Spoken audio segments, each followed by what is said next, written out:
pemirsa Cokro TV, jumpa lagi dengan saya Ahmad Sahal di Seruput. Kali ini saya ditemani lagi dengan Kak Irma Suryani Caniago. Selamat datang lagi ke Cokro, Kak Irma. Selamat sore, Mas Sahal. Selamat sore seluruh pemirsa Indonesia. Malam ya. Gimana, sehat Kak Irma? Alhamdulillah. Saya kemarin nonton Kak Irma di ILC itu. Gitu ya.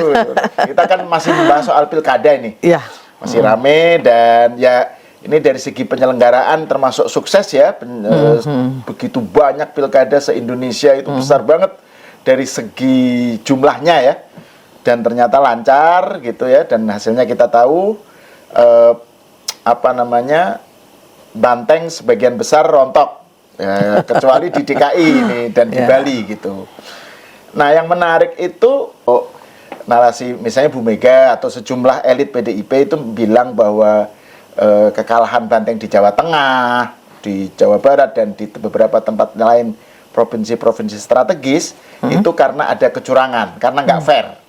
Jadi kalau kalah itu karena nggak fair, ada bansos, ada macam-macam lah gitu, ada kekuatan eksternal lah. Sementara kalau menang itu dianggap sebagai sesuatu yang fair gitu ya. Jadi saya DKI dan Bali bukan hanya fair tapi pemilihnya lebih pinter. Nah, kesannya gitu. Jadi saya nggak tahu Kak Ir mengikuti atau enggak ya, di X itu rame tuh kemarin. Jadi warga Jawa Tengah itu dianggap diledek, dikatain sebagai bodoh dan miskin. Udah miskin bodoh pula. Makanya milih Lutfi dan Taj Yassin gitu. Jadi narasinya begitu. Jadi menganggap remeh. Yang bicara gitu siapa? Para pendukung Andika.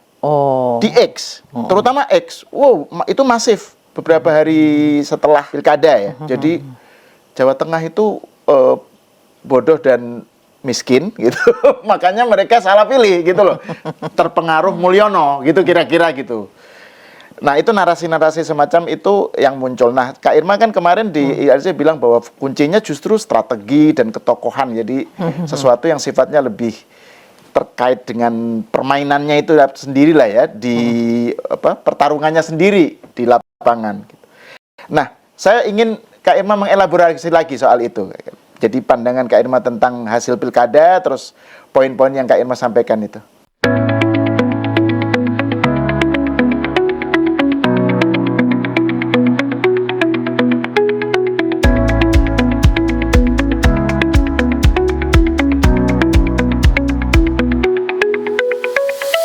Ya, saya kira begini ya.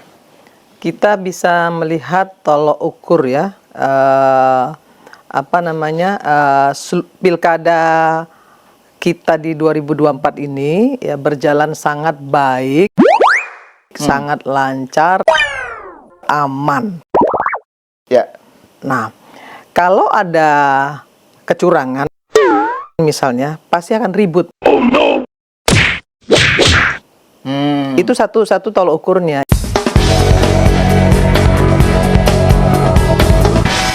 Itu salah satu tolok ukur yang bisa dilihat. Pasti masyarakat ada yang ribut nih, ada yang ribut lah pokoknya gitu. Nah, kalau di Papua kan beda ya, karena memang noken, jadi itu kita bisa maklum itu. Tapi saya kira kalau untuk di seluruh wilayah pada umumnya, saya lihat ini pilkada yang terbaik.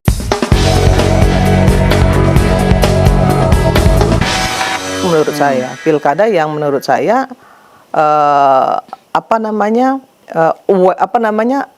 clearness-nya bagus gitu ya. Clearness bagus. Kenapa? Bisa kita lihat dari bagaimana masyarakat melihat ini gitu, melihat kontestasi ini, memilih dengan senang hati. Gitu ya. Karena tidak ada reaksi apapun, tidak ada kemarahan, tidak ada protes. No, tidak ada masalah. Artinya kalau ada narasi-narasi yang menyampaikan itu karena kecurangan atau itu karena bansos, katanya bansos sudah nggak boleh. Kemarin kan bansos di stop. Nah, kok sekarang bicara bansos lagi kan gitu. Itu juga nggak, menurut saya nggak, masyarakat nggak akan terpengaruh lagi lah untuk hal-hal yang seperti itu. Terus yang ketiga, saya selalu menyampaikan begini, Mas. Saya melihat kejadian di DKI Jakarta. Kemenangan sementara ini, sementara ya saya bilang, karena sampai hari ini belum ada penghitungan manual yang bisa disampaikan oleh KPU ke publik, apakah 1 putaran atau 2 putaran. Nah, kita tunggu itu, ya kita tunggu dan kita percaya kepada KPU dong, ya kepada penyelenggara untuk bisa menyampaikan ke publik informasi yang benar. Patokannya itu ya. Patokannya itu. Apakah dia 1 putaran, apakah itu 2 putaran. Nah, saya lihat untuk bisa 1 putaran atau 2 putaran,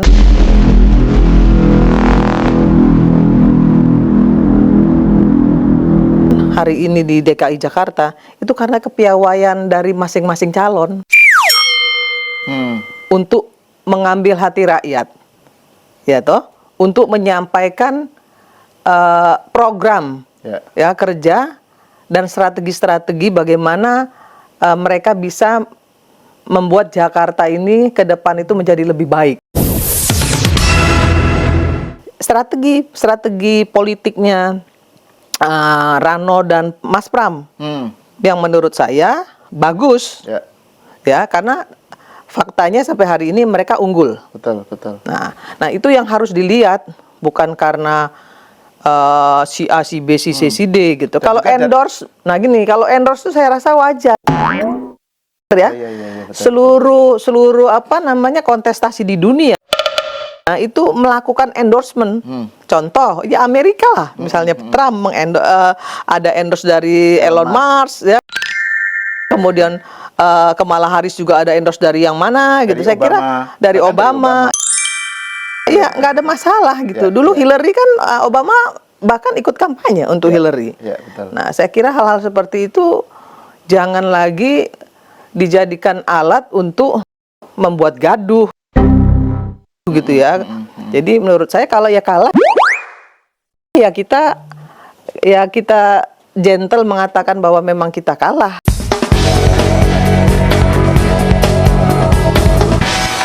Strategi dan kalah gitu ya, karena rakyat memang nggak milih kita lagi gitu, dan rakyat mau ada perubahan.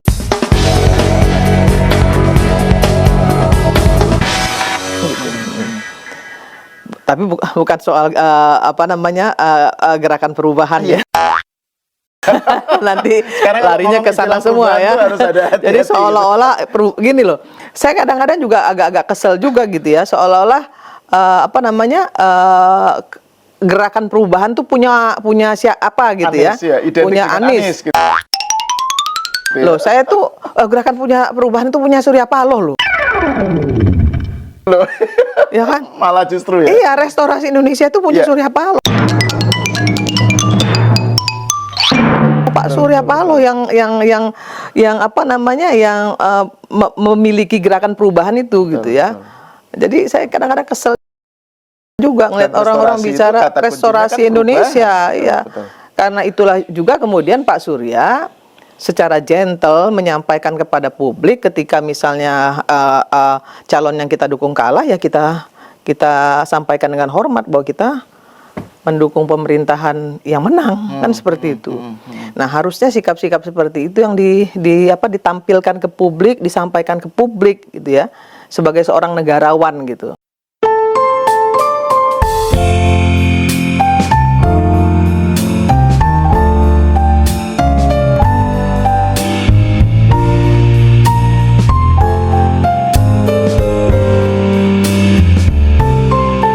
Harusnya dilakukan, jadi tidak menghadap-hadapkan rakyat dengan rakyat dan rakyat dengan pemerintah. Nah, seperti contohnya hari ini yang saya dengar, wah ada pengarahan dari Partai Coklat gitu. Nah itu serem banget tuh, Mas. Kenceng itu narasi itu. Itu serem loh, menurut saya itu hal yang sangat nggak bagus banget, dan itu justru akan membuat gaduh. Oh no. Ya, karena akan ada tudingan-tudingan ya terhadap, mohon maaf, mungkin yang pakai baju coklat nih gitu ya. Kan kasihan tuh teman-teman baju coklat yang sekarang ini justru mau mendekat, ya saya lihat mau mendekat ke TPS aja takut. Karena takut nanti di apa namanya diolah, digoreng, di framing. Gitu ya. Nah, sehingga mereka sendiri jadi bingung. Satu sisi mereka menjadi pamong rakyat untuk mengawasi kontestasi, tapi di sisi lain juga pasti gitu kan, sudah ada yang menyebut pasti ada tudingan-tudingan bahwa mereka ikut bermain dan lain sebagainya. Nah, yang seperti inilah menurut saya menjadikan pemilu ini menjadi nggak fair.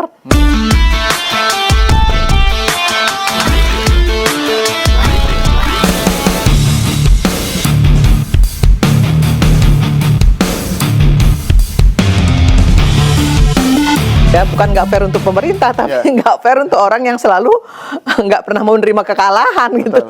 Betul. Saya kira itu, itu Mas. soal yang baju coklat itu ya, Kak Irma. Yang tadi Kak Irma kan ini poin menurut saya meng-highlight satu poin yang menarik. Jangan sampai rakyat diadu dengan rakyat diadu dengan pemerintah ya, dengan aparat gitu ya. Itu kan narasinya, misalnya dari Mas Hasto ya, menarasikan bahwa jadi polisi itu sekarang sudah terbagi 3. Ada yang polisi merah putih. Nah, merah putih itu pengertiannya pokoknya ya sejalan lah dengan PDIP.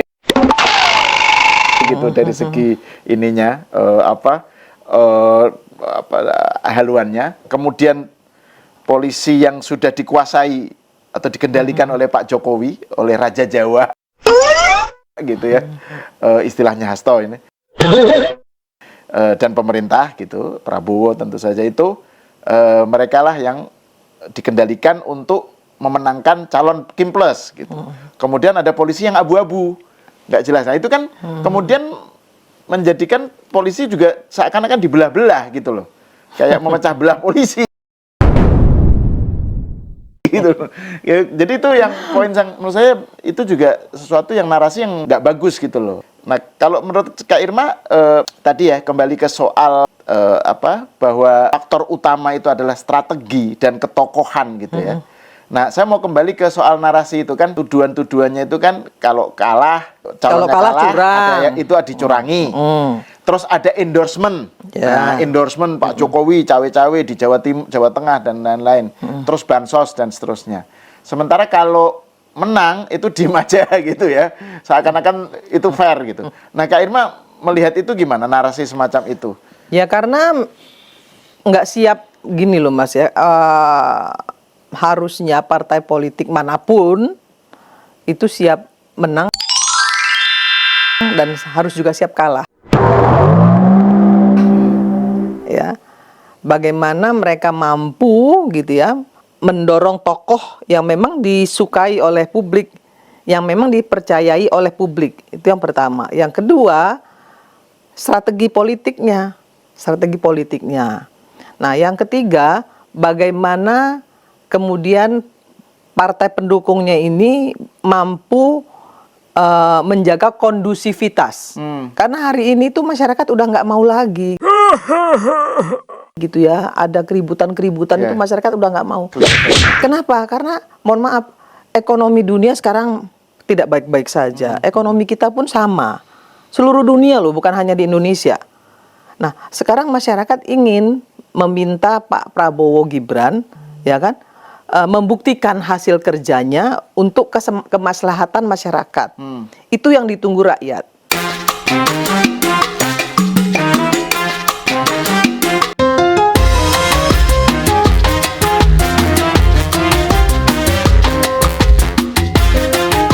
Nah, rakyat mensupport itu.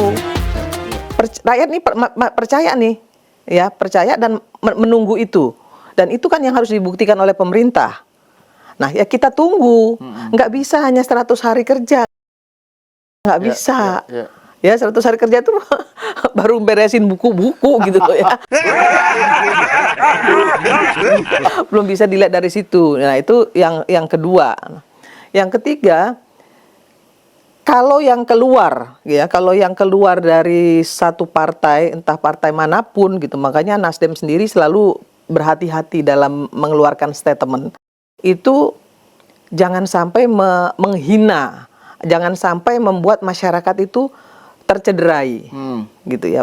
Misalnya seperti tadi disampaikan, ada yang menyampaikan mungkin itu relawan ya, mungkin itu relawan, tapi itu justru malah akan menghancurkan partai yang didukungnya. Kalau dengan sikap-sikap yang seperti itu, gitu ya, rakyat Jawa Tengah bodoh, IQ-nya rendah karena miskin. Lah dulu kan gubernurnya siapa di sana? Kan muncul gitu. Sekarang muncul reaksi balik yang begitu-begitu itu harusnya tidak diambil ya untuk digoreng gitu loh.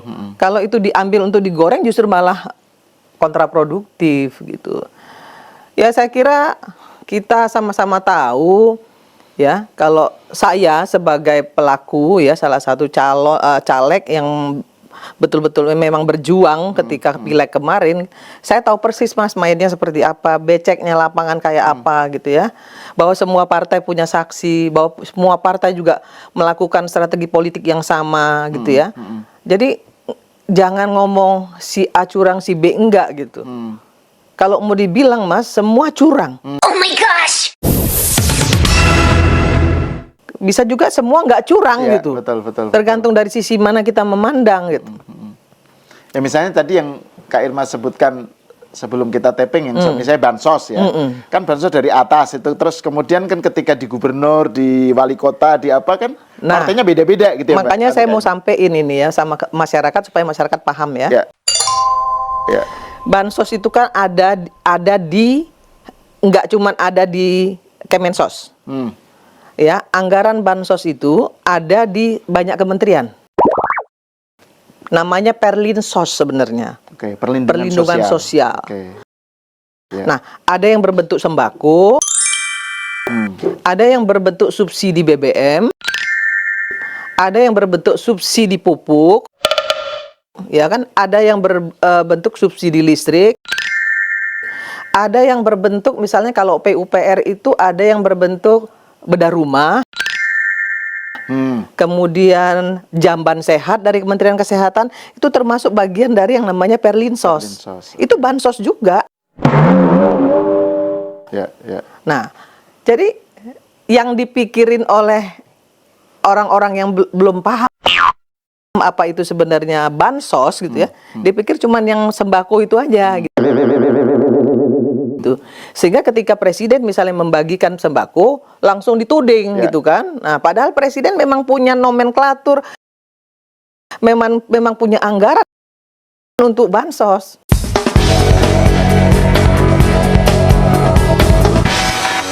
Termasuk juga wakil presiden punya anggaran untuk mengeluarkan untuk itu. Nah, ini yang nggak dipahami. I hate you. Saya bingung juga ya ketika misalnya dikatakan bahwa Pak Jokowi bagi-bagiin sembako di depan istana, kemudian itu dituding sebagai satu kecurangan yang kemudian memenangkan partainya, partai yang di backupnya misalnya seperti itu. Berapa sih yang dibagikan di depan istana? 1, ya kan? Berapa coba itu Mas yang dibagikan di depan istana? Ya, apa iya bisa memenangkan? Nggak make sense gitu. Nggak make sense gitu ya, cara berpikirnya. Nah, yang kedua, bansos itu diturunkan dari pusat itu ke Pemda, ke gubernur, ya kan? Nanti dibagi di gubernur itu dibagi, yang bagiin itu kan orang daerah, kan kita otonomi daerah nih, dibagi oleh kementerian dinas-dinas yang membagikan itu. Nah, dapat dari mana si penerima bansos itu? Lah kan dinas sosial yang menentukan si A dapat, si B enggak, si C dapat, si kan dinas sosial melalui kepala-kepala desa. Nah, sekarang yang bisa megang kepala desa itu siapa? Bupati, wali kota, gubernur. Nah, bupati, wali kota, gubernur itu seluruh partai punya. Nah, terus gimana caranya? Ya, kalau dibilang misalnya ada kecurangan gitu ya secara seluruh Indonesia lah bilang begitu untuk memenangkan satu calon misalnya seperti itu, saya kira nggak bisa, karena kayak di Sumatera Selatan itu mantan gubernurnya orang Nasdem loh. Ini dapilnya Kak Irma ya? Dapil saya. Oke. Gitu. Nah, Di Sumatera Barat itu gubernurnya PKS, ya kan? Di mana itu gubernurnya siapa? Itu nggak bisa, Mas. Gitu ya, nggak bisa. Jadi narasi bahwa Karena dari bansos, terus gitu kemudian ya. bisa dikontrol semuanya Nggak sesuai dengan bisa. arahan pemerintah pusat. Saya nggak bisa kasih tahu begitu. lagi, penyelenggara aja lah, Mas. Penyelenggara KPU itu, Mas, mohon maaf ya, saya buka nih. KPU itu ada yang punya partai A, ada yang punya partai B, ada yang punya partai C. Mohon maaf, titipan, Mas. Ada yang punya semua. Begitu juga dengan Bawaslu. Itu ada yang orang A, orang partai A, ada orang partai B, orang partai. Itu nggak bisa dinafikan gitu. Nah, bagaimana mungkin semuanya bisa diatur oleh satu orang misalnya? Nggak mungkin. Karena semuanya punya kepentingan. Betul. Dan jadi masing-masing lembaga penyelenggara itu ada representasinya saja. Ada Jadi, representasinya. Resmi atau tidak resmi itu Ada. representasi ya. Ada. Ya. Jadi memang ini sebenarnya memang harusnya memang dilarikannya untuk menjelaskan kemenangan dan kekalahan itu ya strategi dan tokoh itu ya. Strategi calon ya, kepada strategi calon, kemudian program calon. Ketokohan calon. Jadi yang pertama ketokohan, kemudian strategi, kemudian program. Itu yang membuat seseorang itu bisa memenangkan kontestasi. Ya kan? Nah, itu program itu salah satunya apa, Mas? Hari ini ya money. Money politik itu nggak bisa dinafikan. Ya. Kita nggak bisa menyalahkan karena semua calon main itu semua kok.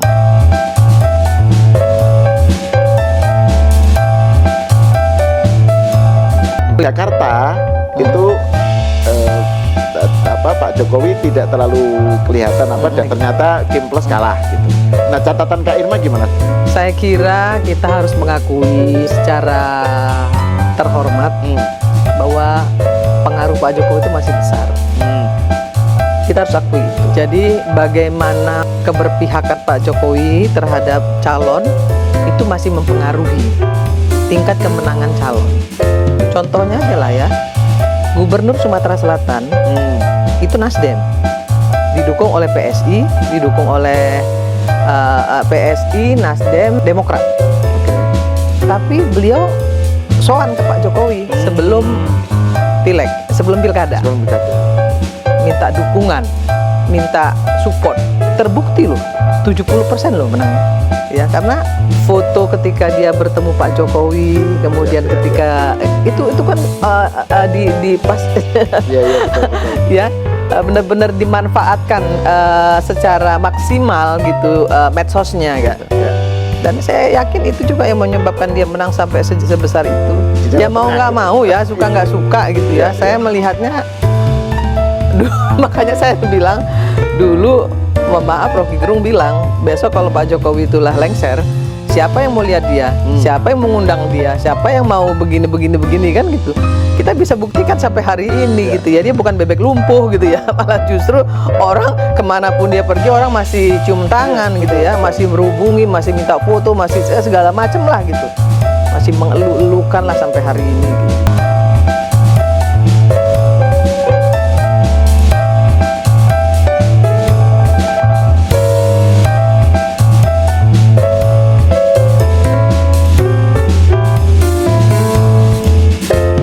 Itu dia satu pemaparan ya, penjelasannya yang sangat clear. Baik, segala opini dan pendapat tentunya ada di tangan Anda semua. Anda menilai sendiri. Baik, kita akhiri dulu sampai di sini. Kita akan bertemu kembali next time. Kita saat ini di channel bersama saya Medi Molinga. Salam NKRI, Bapak Indonesiaku, and then God bless us. Thank you.